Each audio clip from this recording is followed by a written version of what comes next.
Mídia, esquerda, extrema-direita e direita. O que fazer com Pablo Marçal em São Paulo? Vem comigo. Antes de seguir, gostaria de pedir seu like nesse vídeo e sua inscrição nesse canal.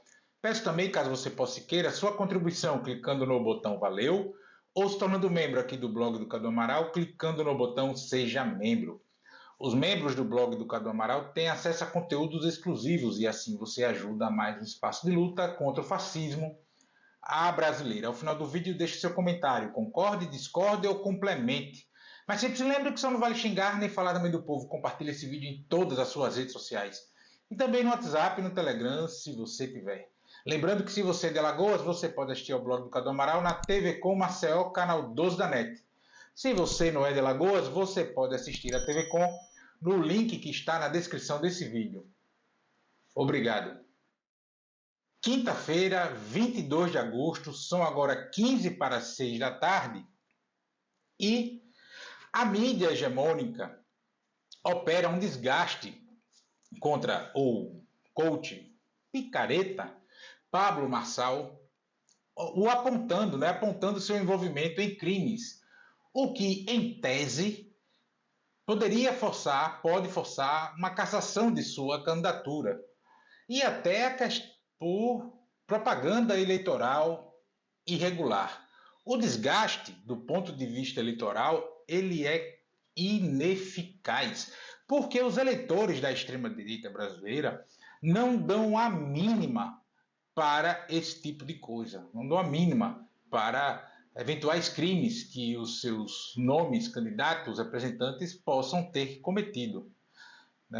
Vale para essa turma aí somente o reforço da pauta moral e o ataque a comunistas e ao sistema, com aspas do tamanho de um bonde na palavra comunista e na palavra sistema.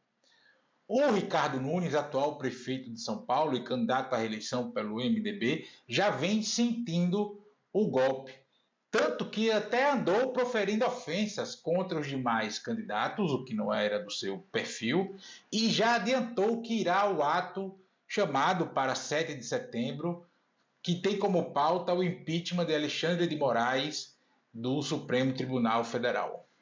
Já os Bolsonaro andam tentando passar uma narrativa de distanciamento de Pablo Marçal, que pode até ser verdade, uma vez que Marçal não constava no tabuleiro da extrema-direita para 2026, que tem Jair Bolsonaro inelegível e que se projeta ou o atual governador do estado de São Paulo, Tarcísio de Freitas, ou a Michele Bolsonaro, esposa de Jair Bolsonaro, contra o presidente Lula, caso ele seja candidato à reeleição, ou contra quem o Lula indicar. O Marçal, aparentemente, ele não é controlável, e é por isso que os caras aparentemente, também não topam o Marçal e tem essa operação, através da mídia hegemônica, de desgastar o Pablo Marçal.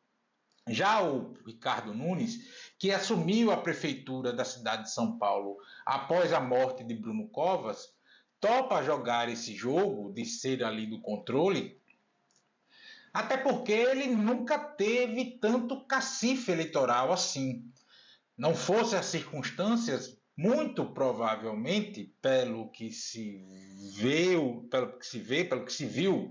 melhor dizendo, voltando antes da eleição de 4 anos atrás, o Ricardo Nunes era um político de capacidade eleitoral mediana ali na cidade de São Paulo.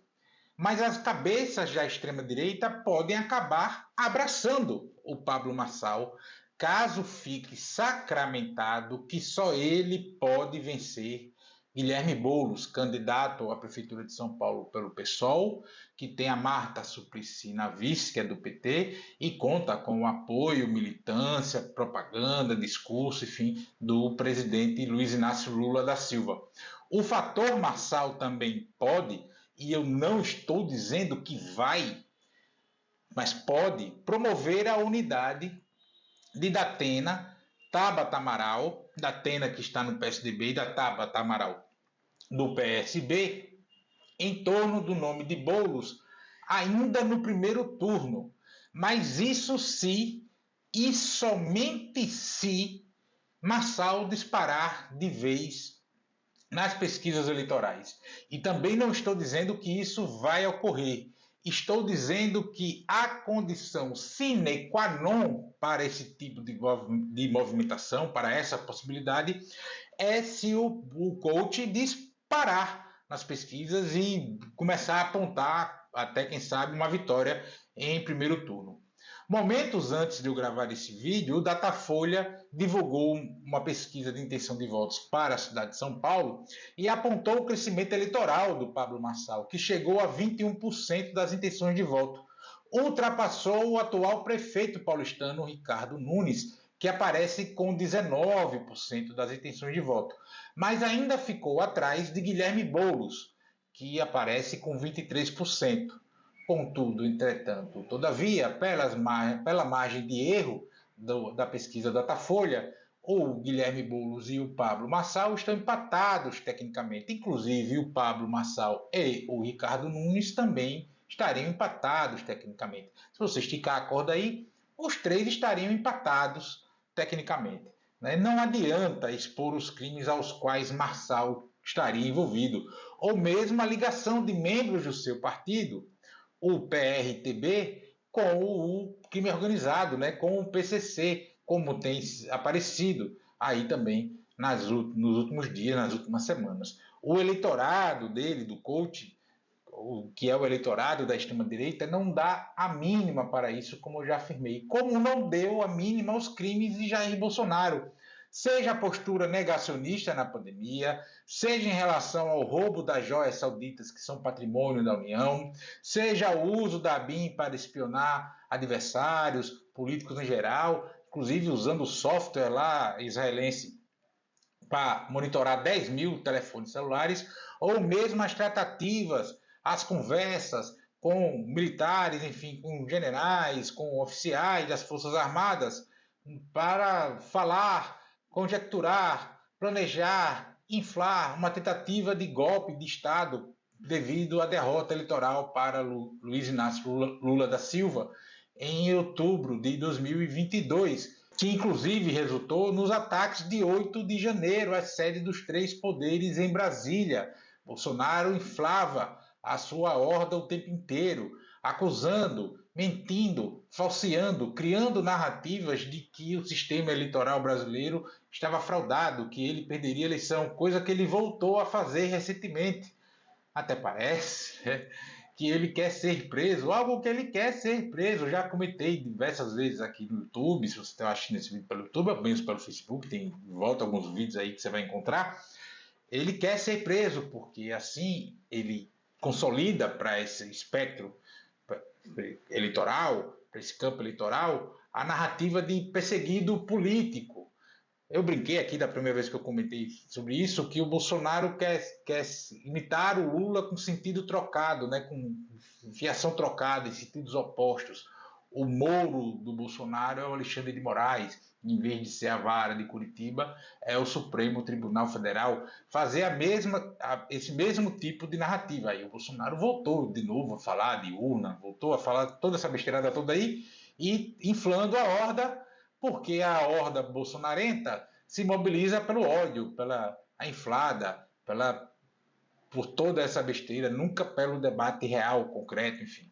E isso é sintoma, inclusive, também porque a política está despolitizada. Então, vale muito para essa parcela da população a coragem de expor pensamentos aos quais essa bazona por aí não tinha, não tem, ou nunca teve até então, coragem de expor, elas mesmas exporem tais pensamentos. Ou seja, vale a ofensa, a injúria e todo tipo de preconceito oriundo de uma classe média branca que reproduz a elite dominante, branca também, elitista, rica, latifundiária, etc., que se sente injustiçada, a classe média branca, se sente injustiçada com a ascensão social dos mais pobres. Porque um problema da classe média brasileira é ela achar que é elite, sem ser elite. Ela, na verdade, ela vende a força de trabalho dela como qualquer um. No máximo, ela é ali uma pequena burguesa por ali, enfim. Então, todo esse preconceito contra negros, contra os mais pobres, contra as pessoas oriundas da região Nordeste, os pobres da região Nordeste, porque na região Nordeste, em todos os 9 estados da região Nordeste, há também uma classe dominante, uma elite dominante, uma classe média que se sente elite, que reproduz toda essa bobageira e que, se puder, faz com que os mais pobres, os pretos, voltem aos troncos dos pelourinhos que, que existiam muito no Brasil no século XIX. O problema é que esse pensamento também chega aos mais pobres. Como dizia Karl Marx, a ideologia dominante de uma sociedade é a ideologia da classe dominante. E esse pensamento chega, em grande medida, pela superexpansão de igrejas neopentecostais, cujos líderes, ao menos aparentemente, ainda não aceitam Pablo Marçal para ser a figura a ser apoiada para as eleições municipais da Prefeitura de São Paulo. E eu digo isso porque o pastor Silas Malafaia, que dessas figuras aí, desses mercadores da fé mais mediatizados, é o que mais fala, né, o que mais aparece, enfim, ele afirmou que o Pablo Marçal não seria bem-vindo ao ato de 7 de setembro. Não cabe o Pablo Marçal nesse ato. Então, esse segmento ainda não topa muito o Pablo Marçal, porque o Pablo Marçal ainda não é digno de confiança das cabeças pensantes desse espectro político e também eleitoral, hoje no Brasil, que polariza um campo do eleitorado, o campo mais conservador do eleitorado brasileiro. Vendo aqui de Maceió, capital de Alagoas, e sem conhecer os pormenores de forma mais aprofundada a realidade política paulistana, da cidade de São Paulo, sinto que haverá ataques políticos a Marçal por todos os lados. Se ele sobreviver e diante do nível de diálogo entre a extrema-direita e o campo democrático, Marçal deverá cair no gosto das figuras públicas do que a gente chama de bolsonarismo. Porque uma aliança tácita entre a extrema-direita e o campo democrático não está sobre a mesa, não estará acho que provavelmente nunca. Então Marçal deverá cair no gosto das figuras públicas do que a gente chama de bolsonarismo, mas não sem um acordo de bom comportamento, digamos assim, de que ele tope jogar o jogo, de que ele não mexa no tabuleiro que está sendo montado para 2026. E eu espero que o campo democrático em São Paulo se unifique para derrotá-lo. E já o Ricardo Nunes, nessa situação, será jogado ao mar. Coisa que a cidade de São Paulo nem tem, né? Então vai ser jogada no asfalto.